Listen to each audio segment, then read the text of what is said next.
business will fall victim to a ransomware attack every 11 seconds. I am an investigator. Delisted. And I work supporting the IRS CI ACDC team. Delisted. Our agenda for today, we're going to start with just the basics of Monero, what it is, how it works. Delisted. Monero is considered a privacy token, the world's most private privacy. which means that it hides virtually all transaction details. The world's most private privacy. Delisted from another exchange. Delisted. Which allows cyber criminals. Monero is now definitely the most well-known privacy coin. The world's most private privacy. Delisted from another exchange. Regulated exchanges token not listed due to regulatory concerns. Delisted from another exchange. Are you shitting me? Are you shitting me? I'm losing already. Good morning, Seth. How are you? Good morning, sir. I'm doing well. Back from a week of vacation, which is the first in a very long time. It's really nice. So refreshed, but also not realizing because I've realized this for years now, but when you're more than an individual contributor, vacation just means you have more to do when you get back. So also feeling overwhelmed and swamped, but it's a good problem to have. So Yeah. Can you say where you went, or is that doxing, or? no, yeah, I can say, yeah, my wife loves the beach, so we went to Miami Beach and just enjoyed some nice pools, some nice beach time, some good drinks, good food. Oh, Nothing too crazy. We like a calm vacation. Lots of reading by the pool or by the beach. Not Very doing anything nice. crazy. We learned that quickly. So good rejuvenating time. Get back to it. Get ready for the second half of the year. your missus is there reading novels, and you're reading white papers, I imagine. I may or may not have been reading Cryptoeconomics by Eric Voskuil. Do you know what? That's right up there on my list of what I need to listen to, because so many people that I respect rate it really highly. Did you feel that it was a good one? So I'm about halfway through. I do absolutely love it. And I think his approach to a lot of the security models and thought processes behind how Bitcoin works are really interesting and really novel, like quite different than a lot of the normal podcaster spiels about this stuff, even stuff that I've said and thought before. So I really enjoyed it from that perspective, just that it's not just preaching to the choir, but it's actually a different take on a lot of ideas within the Bitcoin space. I will say it's very dense. Okay. So it's not for the lighthearted, but if you have a pretty good understanding, like you, I think would really enjoy it. I would say if you're very new to Bitcoin, it's not a good book to start with, because it assumes that you understand a lot about how Bitcoin works, about how proof of work mining works, because it's essentially like a compilation of short writings that Eric made over years and then compiled into a book. But it's very fascinating. It's the first book in a long time that I've earmarked a ton of pages of stuff I want to go back through and think on more and write about as well. And really good stuff. I really highly respect his opinion and thoughts in the space. Yeah, I've never actually spoken to him, but from the couple of interviews that I've heard and the bits that I've read, he strikes me as someone who just doesn't follow the crowd for clout and just say the things that's going to get his back patted and his balls tickled. It's more just like, I have my opinions, I'm going to say them, and I don't really care who believes me or thinks the same, and I don't want to be part of your club. He seems to be an independent thinker, which I appreciate. So as I say, I've got it saved. I think it's like on audiobook in one of the podcast players or something like that, audiobook format, which I need because I'm such a dyslexic fuck that I'll never get through a book like that. But yeah, okay, right. It stays up at the top of the list then. And rest of the holiday, just chilled, enjoyed some sunshine, good food. It doesn't get better than that. It's true. I'm finally rid of this farmer's tan that's haunted me all my life. So this farmer's tan. For now, I say rid of. That means for the next month until it all wears away and it comes back. But I like it. So, what have we missed in the world of Monero? What's been going on? I've also been sort of away from the computer and doing other bits and pieces. So, I've heard that there's a load of fear swirling around at the moment. I've not really dug into it, but I'm sure you have. So what's going on in Monero world? Yeah, it seems like anytime I kind of step away for a week or something and try to digital detox and disconnect, something new and absurd happens. So you're right. There's a whole new wave of fear, uncertainty, and doubt FUD Excellent. swirling around Monero, specifically around Monero mining. And the reason for that, I'll preface this with the people doing this, I think, are bad actors. And I have a very intentionally not named them on like Twitter and stuff while talking about them, because I think the entire point of this is just a marketing ploy to take advantage of Monero's market, Monero's engagement and community to essentially boost their own idea. Obviously, we'll talk about who it is today, but Yeah. basically what has been happening over the last month is there is a cryptocurrency that's been around for a while, I think since like mid last year, called Cubic. I haven't dug deeply into what it is, but the founder has been doing a lot of shady things, including doxing Monero community members, like pictures of their front doors and What the really fuck? sketchy stuff, like really sketchy stuff. He did that to a community member I don't respect, but that doesn't matter to me. It doesn't matter if I like the Yeah, person you or not. can't They do should not that. be doxed on Twitter. So there's a lot of sketchy stuff, like a lot of reasons not to trust the things that are said here and to not take things at face value from them. But basically this relatively new cryptocurrency over the last year has not been doing well in terms of price. And it seems like their latest ploy to try to kind of revive the engagement in the community around their coin is to essentially create a new mining pool for Monero where they pay miners in their token, Cubic, that they just print. It's like 1 billion is printed every week or something like that. Like a lot of, it's a very high coin count cryptocurrency. They pay the miners in that, and they're essentially subsidizing people to mine Monero on their pool. So as you mine on their centralized pool, you're mining Monero, but you're getting paid in their cryptocurrency, and they're paying you extra to do so, which obviously no one can stop that. Someone wants to subsidize mining. That's obviously something that can always be done. And as part of that, their goal is to attack the Monero network to get enough network hash rate so that they can be over 51%, so they can have a majority share of the mining and essentially attack Monero. So they've said supposedly they're going to do this, I think, starting August 2nd through the rest of the month of August. They're supposedly going to have 51% or more of the network hash rate and attack Monero. So far, the most they've been able to amass for a 6-hour period is about 30% of the network's hash rate. And for like a longer period, which they would really need to sustain to do anything serious with a 51% attack, they've only been able to accrue about 20% network hash rate. The way they're doing it is very sporadic and intermittent. They've lied about the amount of hash rate that they have. Multiple Monero community members have dug into this and proven that they were lying about the hash rate they have. But it looks like basically they're either using some sort of compute resources off and on throughout the day, or they're just renting hash rate from someone and deploying it not all the time, but only some of the time. Supposedly what's going to happen. Any thoughts on that or questions before I get into kind of like what you can do as an average person? Yeah, I have a few thoughts. One, I always think these kind of things are quite good tests, because if this is happening with, some cryptocurrency founder fucking around, if you can't survive that, then you can't survive any sort of state level attack. So it's kind of a good test in some ways.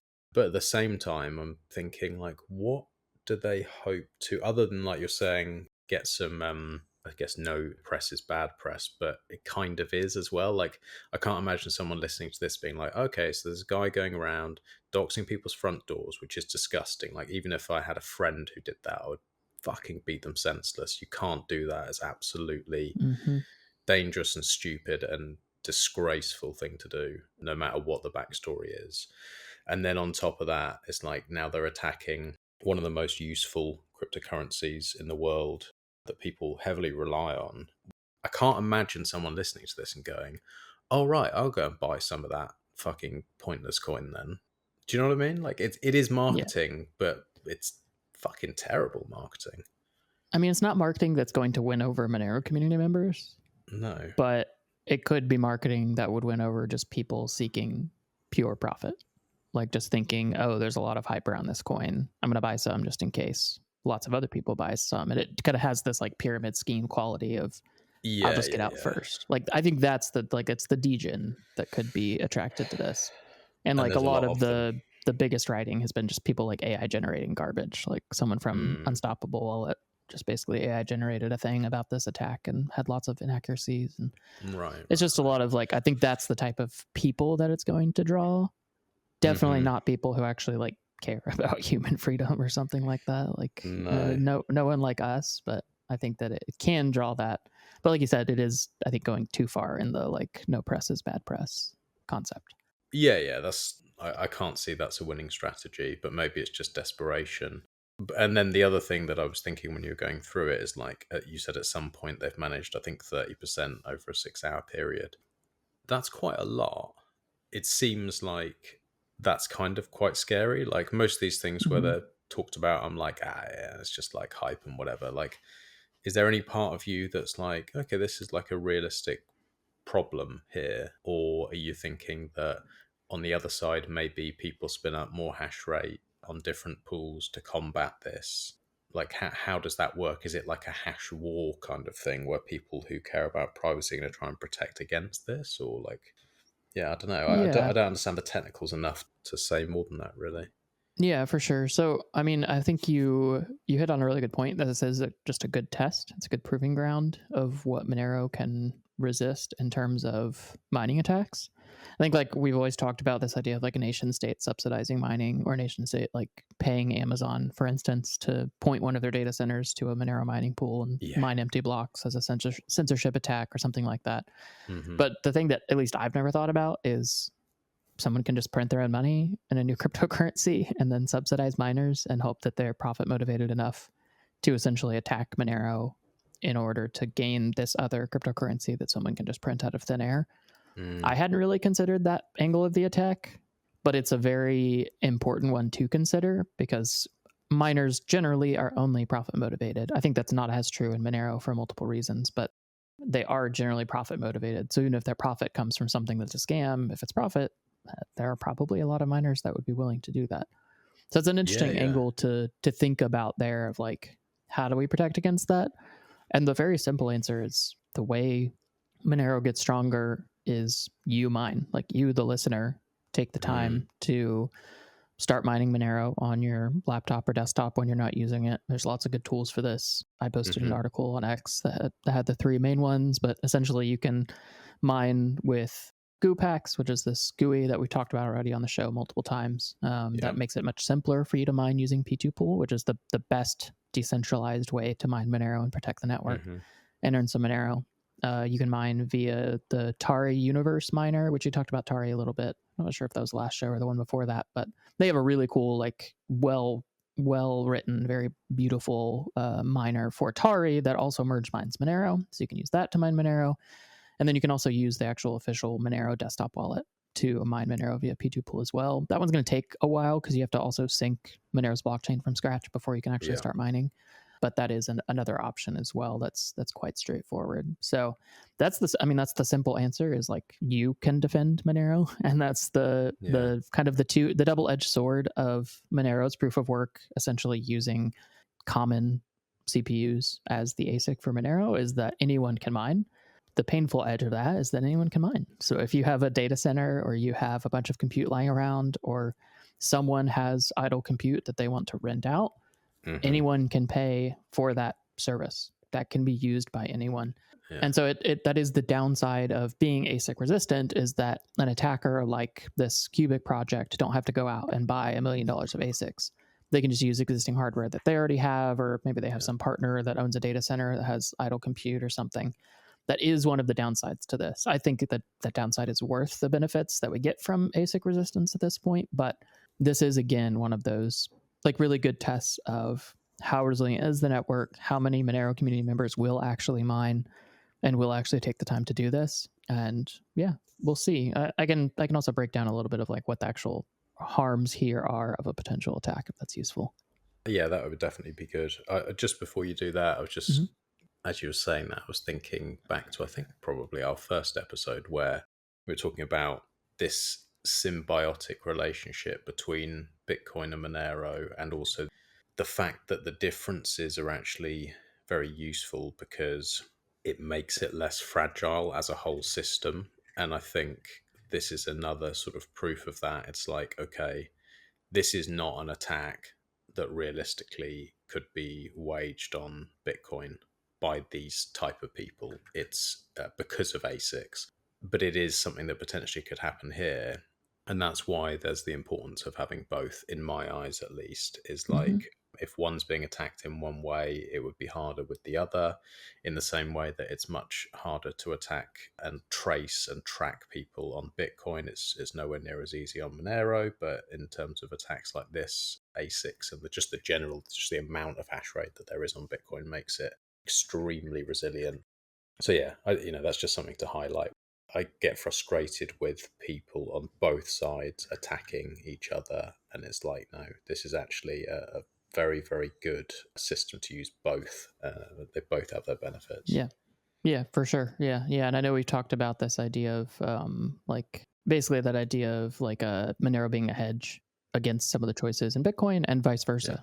That is an important thing to keep in mind, is that Monero has made some choices that could be advantageous, but maybe this will be a reason to say that basic resistance is a bad idea. I think it'll again be a very interesting test, and I hope that the Monero community takes it and learns from it. That should be a key aspect of this too, is we shouldn't just rage against an attack.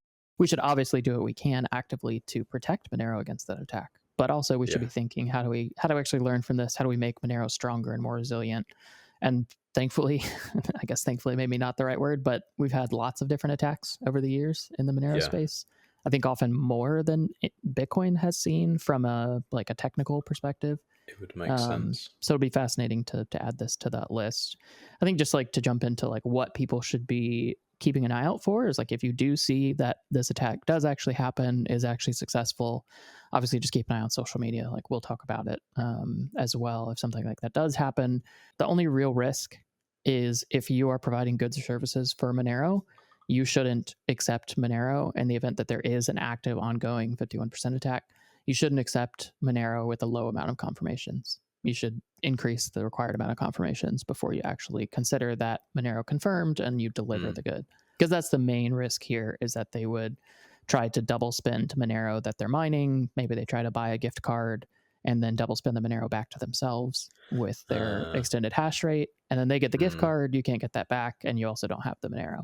So that's the key risk here. So if you're a merchant, that especially if you're using BTC Pay, this is really easy to change. They have some default policies, like same as store policy, 1 confirmation, 10 confirmations, or there's a custom option, and you can just set it to however many confirmations you want. Obviously, that's going to kind of depend on your risk profile. If you're doing relatively small sales, it might be fine to leave it at 1 or maybe do 10. If you're doing $1,000 at a time, maybe you want to do 20 confirmations. And just keep in mind that Monero confirmations are every 2 minutes, not every 10 minutes. So it's a little bit different than in Bitcoin.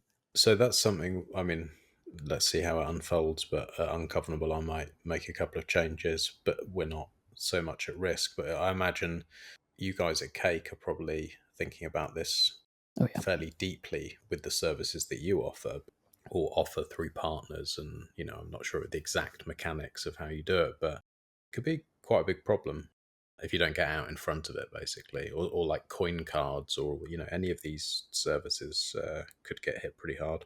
Yeah, for sure. Those with digital delivery are particularly vulnerable because you're generally delivering something that can be redeemed immediately, and then you just lose that value. Yeah, it's definitely something we're thinking about heavily. I think just the last thing I want to leave listeners with is, I do really think this is just a marketing ploy. I don't have high confidence that they actually will be able to successfully attack Monero's network.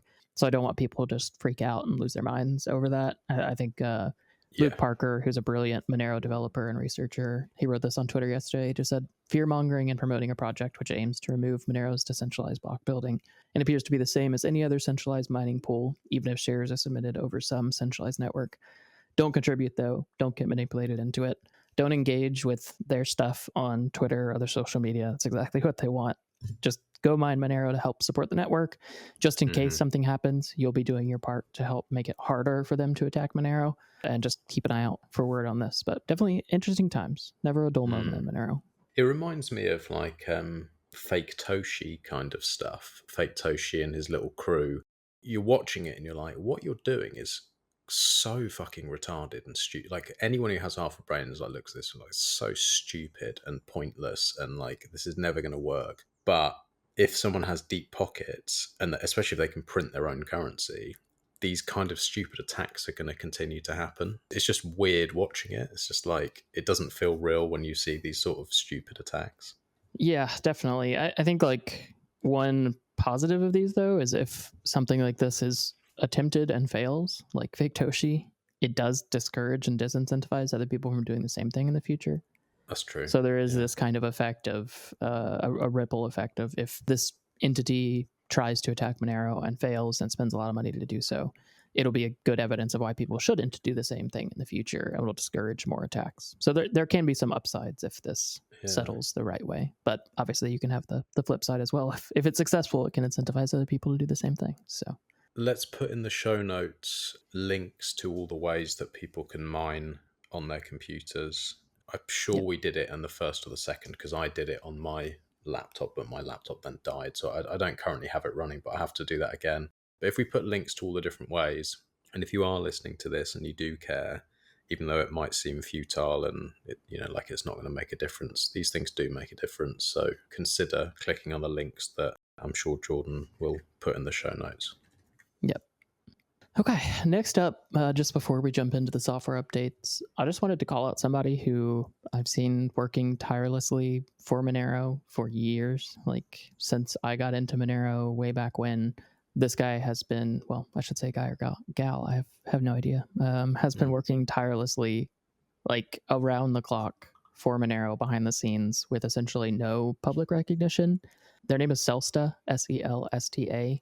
They've been super active on Reddit, in IRC, on Matrix, but ultimately they're also somebody who's coordinating so many vital things behind the scenes, like the entire release process for Monero. They're running huge parts of that, a lot of the PR review, issue handling, and GitHub, like a lot of the behind the scenes stuff that really makes Monero tick, they're doing. And because of the way that they do it, they're very quiet about it. They don't have Twitter or anything like that.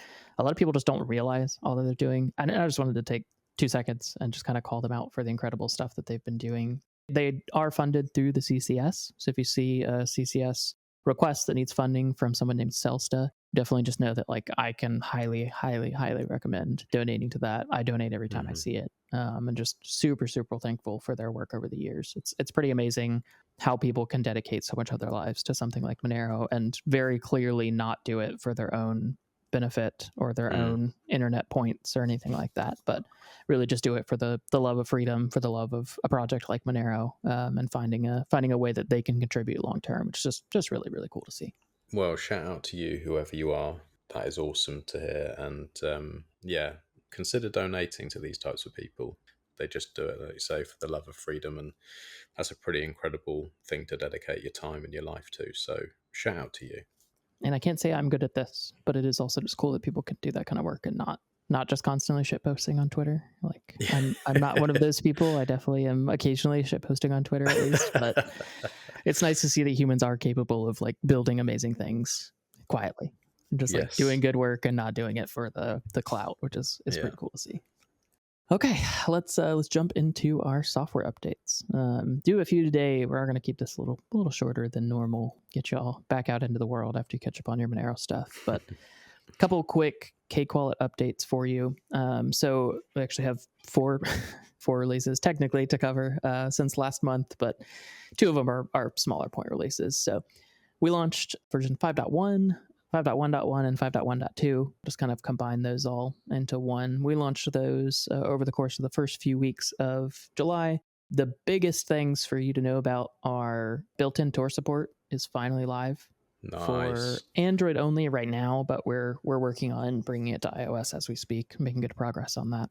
So I'm hopeful that that'll be in the next release or 2 somewhere soon, probably in the month of August. We'll have iOS native Tor as well, but that's been a long time coming. We've been trying lots of different things behind the scenes to find what works best, and really excited to get that out. Obviously, it's just a really vital tool for network level privacy.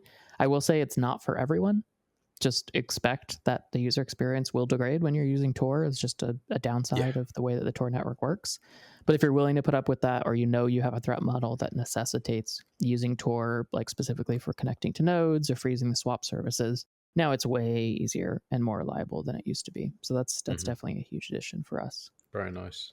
Other main thing in those releases was that we rebuilt the CakePay UI. So as a refresher, CakePay is our way that you can buy gift cards and debit cards directly in the CakeWallet app for Bitcoin, Monero, Litecoin, a few other things. We rebuilt that UI from the ground up. There are just lots of things that need to be improved, but ultimately the main reason we did this is we're paving the way to, with the new provider, allow you to do in-app redemption of your gift cards and debit cards. So instead of having to get the email and go through this like pin code and link rigmarole, it's a little painful right now, if I'm honest, you'll be able to just immediately get the barcode, the gift card code in the app right after your payment's confirmed. So it'll be much more seamless and especially better for in-person. It's like if you're going to Lowe's or your Jersey Mike's or your favorite restaurant and they have gift cards on CakePay, you can buy it even while you're checking out. Get that code. The cash register or cashier can scan it. You can be on your way. So that part of it is not out yet. We're aiming for that probably in the month of August as well. But we built out the whole new UI to get ready for that, which is helpful today. And then obviously the in-app redemption will be coming, which will be a big step forward as well. Nice.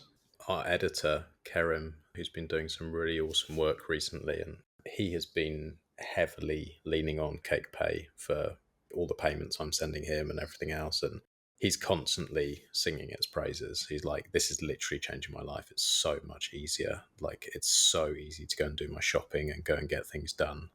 And like any good ungovernable misfit, he's also complaining when there's problems. So he does that given too. some good feedback and told us some issues in the new UI that we've already resolved in the upcoming release. So yeah, he's doing good work both ways. Our native QA testers, the ungovernable misfits. Exactly. Yeah. I love gift cards. People keep asking me about like spending and all that kind of stuff. And like, I think gift cards are one of the best things in the like Bitcoin and Monero world. I think it's such a fucking especially if you're earning in Bitcoin or Monero and you want to use this stuff. It like honestly makes life so much easier. In the UK, like all the shopping that I'd have done at any grocery store, all of the like diesel and petrol and like general day-to-day stuff, ordering on Amazon, whatever it is, it's like you could pretty much do everything, like loads of restaurants, loads of places. And if you compare that to trying to either going through an exchange or trying to go through like Bisq and having offers not go through, or Peach or any of these other options, like it's a lot fucking easier. Yeah, it's pretty like it's very underrated. Like it is definitely something I wish didn't need to exist. Like in the best possible world, we would just pay directly with Monero. Like I would prefer that CakePay didn't need to be a thing, but unfortunately it does, and it's really, really useful. And like you also shouldn't forget about the debit card option. I will say like our debit cards right now are good, but not amazing. We are coming out with new debit card options that will be even better, but even the current ones you can add straight to Google Pay or Apple Pay if you use those, and that way you can pay at any in-store entity that takes credit cards as well. So you can pretty much pay for everything if you're willing to take a little bit of extra time to go through that and get those, and definitely trying to make that easier and easier as we go. But it's one of those very, very underrated things. And until you try it, you're like, I don't know if I want to go through the hassle. And then you try it and you're like, oh, okay, this is actually like really, really straightforward and easy. Yeah. Anyway, I probably threw us off your software updates there, but just sometimes I just want people to consider these things, because a lot of people ask me and haven't tried it, but honestly, it's a fucking amazing service. Yeah, it's definitely a vital one. So looking forward to bringing more improvements there. Jumping back into the software updates, CakeWallet, we're about to also release version 5.2. As of recording this, July 29th, it's not technically out, but it's supposed to be out today. It'll be definitely out by the time this recording goes live. So wanted to throw that one in here as well. The three big things here, one of them is just a really good quality of life improvement, but you should be aware of in case you have a very specific reason you don't want this, is the ability for CakeWallet to automatically switch between the like preset trusted nodes if there's a connectivity problem with one of them. Right now, the way it works is you just default are connected to the one we recommend. For Monero, that is our own node infrastructure that we run, that we've put a lot of time and effort into. You can obviously add your own node, whatever you want. But now, if you have a connectivity issue with the node that you selected, will automatically detect that, will handle it, and will try to connect to another node if we can't get that node working. which is obviously really good for user experience, especially for newer users. But if you are very privacy conscious, you will obviously want to add your own node, which you should be doing. You should be running your own Monero node. Add your own. And then if you really don't ever want it switching to anything else, just go ahead and remove any nodes that you don't trust from that list. But it gives you that flexibility of being able to have uptime, even if like your home node goes down. You won't have to go in and manually switch the node and figure out whichever other one to use. That'll happen automatically. I'll definitely make sure too that we have like a toggle for this in the privacy settings so that you can just disable the feature entirely. But it'll be a really good quality of life feature for that. And then the other main things here, so we are bringing Ledger support for desktop for macOS and Windows to start, with Linux on the way a little bit down the line. So you can actually do your cold storage for Monero in CakeWallet for desktop. I will kind of caveat that with we are kind of redoing the desktop from scratch as well, the desktop apps. So throughout the course of the year, by the end of the year, you'll see new desktop apps that have a lot better UI and better functionality. But even in the meantime, you can go ahead and use Ledger for desktop now over macOS and Windows. I've never used your desktop stuff. Do you have stats? I guess you probably can't quite, but do you have some sort of idea of what percentage is mobile and what is desktop? I assume it's like almost all mobile. So we don't have any way to have any stats on desktop because there's not even app stores that were listed in on desktop. No, I shouldn't say that. On Mac, I could get stats for that. I haven't looked. It's more than you would think, but it's not a ton of users. But we don't have any stats on Windows or Linux because those are just direct GitHub downloads right now. Yeah. Yeah. In theory, so we are going to list CakeWallet in the Windows App Store, as well as this release will be the first one where we are able to like properly sign it in the way that Windows requires, which is an onerous, horrifying process of getting the right certification. Would not recommend. It's been an absolute nightmare because it's not just like a certificate that you sign it with. It's like you have to have this like crazy validation process of your company, and it's very detailed and invasive and not great. But what it does bring is that when you install CakeWallet on Windows, now you won't get the "this is malware, don't install this" warning, because now we're Windows approved.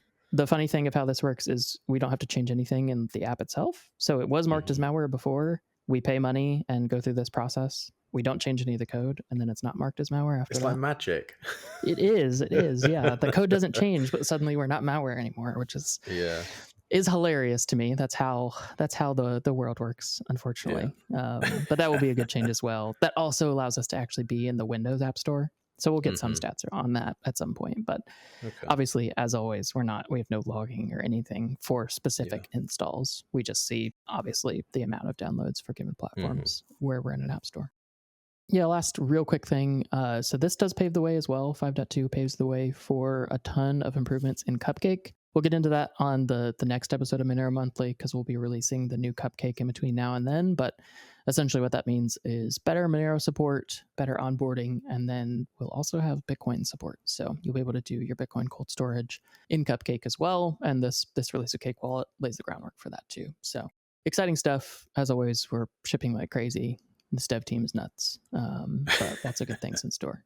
Yeah, I said that with Q on, was it Freedom Tech Friday, or I can't remember when it was, within the last week. We were going through all the different releases, and he was like, fucking hell, they've done like 4 since I went to sleep. We're quick. Yeah. And a couple of rapid fire software updates for you. So a new version of Monero has been released, the actual node software and desktop and CLI wallets. That's version 0.18.4.1. It is just a point release, so there's nothing huge in here. It's mostly bug fixes and other minor improvements. The one thing I'll say that is specific to me and other merchants that have a lot of payments, but the biggest improvement here is that now in the Monero Wallet RPC tool, which is the one that BTCPay uses, you can do sub-address look-ahead, and it will actually work, which is really important if you receive a lot of payments and thus use a lot of sub-addresses. It's the same concept as like app limit in Bitcoin, where a Monero wallet will only look for, I believe it's the first 200 sub-addresses, and then it'll just keep looking for the next one after that. And so if someone like goes to pay multiple times or something, you'll generate multiple sub-addresses, but you won't receive funds. If that happens enough, your wallet just won't see any of your Monero, even if you're receiving it, it's working properly. So it can be a real headache, especially if you're like restoring your BTC Pay instance. Like you create a new one and you want to use the same wallet. Like I literally could not do this when I spun up a new BTC Pay instance because the Monero software wouldn't handle the sub-address lookahead, and I had to do a whole new Monero wallet for it to work. But this fixes that. So now you'll actually be able to set the sub-address lookahead manually and tell it to look for more sub-addresses than normal or a specific range so that it can find the funds that you've received. You've been able to do this in Feather Wallet for a while, but this is new to the Monero core software, which is especially important for BTC Pay merchants. So it's a good quality of life thing. Hopefully it's something no one ever has to deal with because it's a nightmare. But now you can actually do it within the official Monero software, which is great. We also got a new version of P2Pool. Obviously, we talked about P2Pool a lot in the past, but this one, again, nothing major on the actual like user-facing side. But what is really important that came out with the 4.9 this last month are reproducible builds. So for anyone who's not aware, basically reproducible builds mean that anyone can take the time to build the software and compare the hashes that they get of the files at the end of that build process. They should always match the hashes of the files that are actually published by Shernick for P2Pool. And that helps to ensure that the binaries that people are actually downloading and using for P2Pool are exactly what is buildable from the actual Git repo, which is just a really important security tool that's common in some Bitcoin wallets, that's common in Bitcoin software, that's common in Monero's core software as well. Monero itself has had reproducible builds for a long time, but it's a pretty complex thing to get working properly. So it's good to see that brought there and just bring some more security, some more assurances to those people running P2Pool directly. Last two, quick one, Cuprate, the Rust-based from scratch Monero node software, got another version. It's running beautifully. I unfortunately lost the timestamps of how long it took me, but on a really old Lenovo ultra small form factor desktop that I have at home, I synced this version of Cuprate. I believe it took me 3 hours and 20 minutes to sync Monero from Genesis. And this is on an old SSD, but still an old one, and pretty low end, like over a decade old hardware. So it's pretty absurd the speed that they've been able to achieve for initial download. So great to see that progressing. Good work going on around that. I'm glad they've been getting funding to work on that too. Last software update, and then I'll chuck it your way, Max, for the boost, is Unstoppable Swap, which we've talked about before. They're an atomic swap software tool where basically they've been building out the atomic swap software that was first built by the Commit Network team. It was the same protocol that was used by the Samurai Wallet team for their atomic swaps. Unstoppable Swap has been building around that for quite a while now with basically a simple desktop GUI for doing those swaps. They've rebranded to Eigenwallet. I hope I'm pronouncing that right. It's a I'm terrible pretty sure it's rebrand. Eigenwallet. Monero branding. Yeah. It's fine. I need to figure out what it means because I don't know what Eigen means. It sounds German to me, but I don't know. It's very bad. Unstoppable Swap was a good name because it's very clear, like, what are you doing here? Well, I'm doing an unstoppable swap. That's what I'm doing. That's what we do. But now we're Eigenwallet. So, I've just got to say the truth there. That is a terrible name. Yeah, unfortunately. I didn't want to be the bad guy, but it's nice to have someone else be the bad cop sometimes. Yeah. So thanks for that, Max.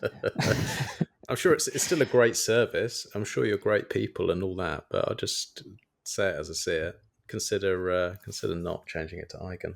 It is. I will add I think the reasoning behind this is because they're not just an atomic swap tool anymore. They're apparently launching a full-fledged Monero wallet that has their atomic swap process integrated. So I think that's the main reason behind the rebrand. Okay. Obviously, I also don't like the name itself, but they are doing more than just atomic swaps now. So I think that's the kind of the idea behind it. I haven't had a chance to test this yet. I am very curious. Supposedly it's going to be cross-platform as well, so Android and iOS. Okay. So definitely will be interesting to take a look at. I love seeing new, maybe competitors isn't the right word, but new, we'll just say competitors in the Monero wallet space, because it means that everybody's going to have to work a little harder to build better products for the end user, and that's a good thing. So definitely curious to see how that goes. Very nice. All right. And like you said, we're going to the cupcake stuff next month it will be. We couldn't get any of our XMR chats today because they're doing maintenance. So anyone who sent in XMR chats with questions and everything else, we're not going to be able to cover those today, unfortunately. We will have to push those to next month. So we'll have a lot of questions and stuff to cover next month, and probably less of the software updates and stuff. But we haven't forgotten you. I apologize. But we do have the boosts. First up from John with 21,420 sats. I look forward to hearing from SPA and MTC on the rebuttal to Border Wallet's potential cryptographic failings. Did we hear anything from them? I've not heard anything from either of them.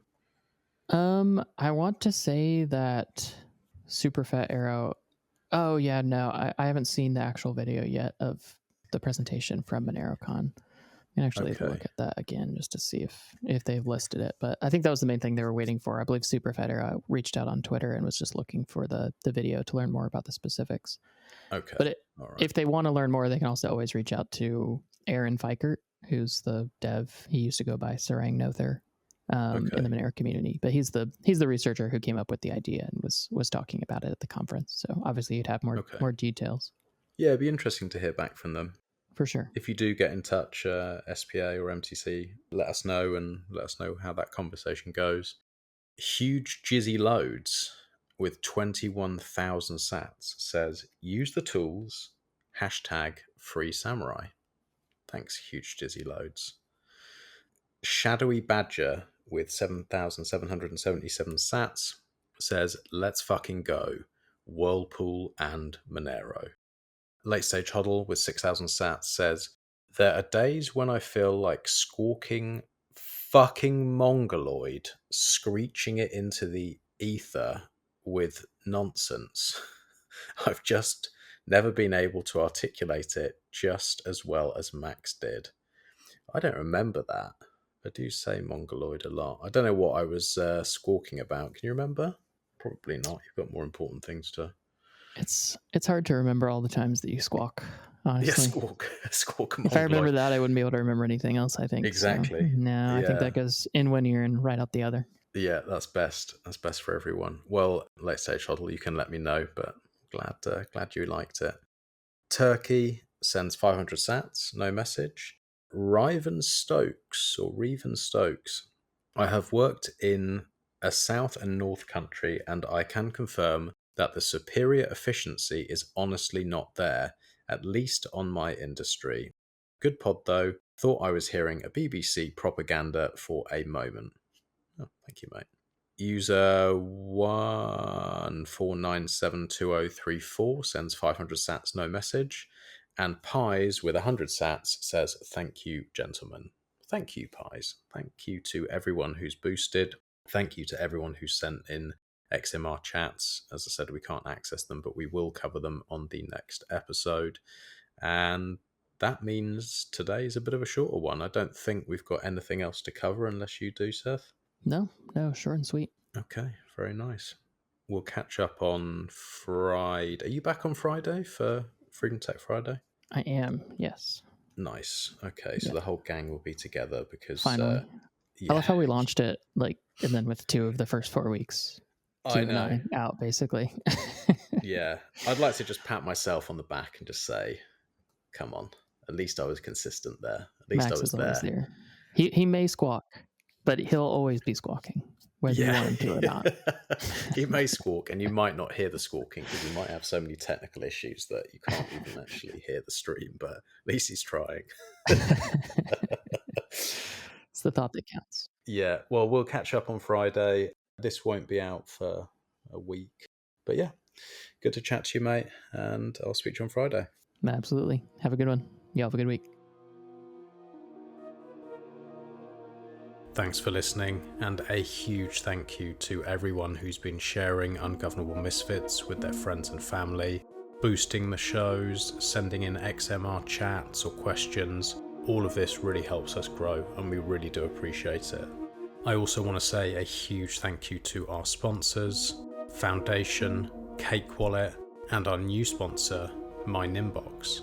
MYNYMBOX offers virtual private servers, domain registration, web hosting, email hosting, dedicated servers, help you run nodes for Bitcoin or Monero, and you can pay for all of their services completely privately with no details, and you can pay in Bitcoin, Monero, or I think pretty much any other cryptocurrency if you wanted to. Just get in touch with them. Go to MYNYMBOX.io, and if you have any questions, you can reach out to me or them, and we'll have someone on very soon to answer any of your questions. Go to MYNYMBOX.io for any of your hosting needs, and go to foundation.xyz if you want hardware that isn't shitty, that's designed beautifully, that's fully open source, that has a proper team behind it, where you can actually store your Monero. Not on a ledger, but on a proper, well-built, beautifully designed device. Foundation.xyz, and use the code ungovernable for a discount. And finally, before you go, if you aren't already using CakeWallet and you're in the Monero world and listening to this episode, what the fuck are you doing? Go and check them out.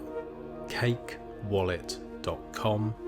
They have over 500,000 users. You can use this wallet on pretty much, I think, any device, whether it's Mac, Windows, Linux, iPhone, Android. You can download the APK. You can do swaps. You can buy gift cards. You can buy Visa cards. You can actually live on your cryptocurrency. And if you use this and you have any questions, you can reach out to me and Seth on each Monero Monthly and badger us. I've known Seth for a few years now, and I know he does everything that he can to keep users safe, secure and private. I love using CakeWallet, and they look awesome after their rebrand. As always, if you have any questions, please do reach out, and we'll catch you on the next one. Stay ungovernable.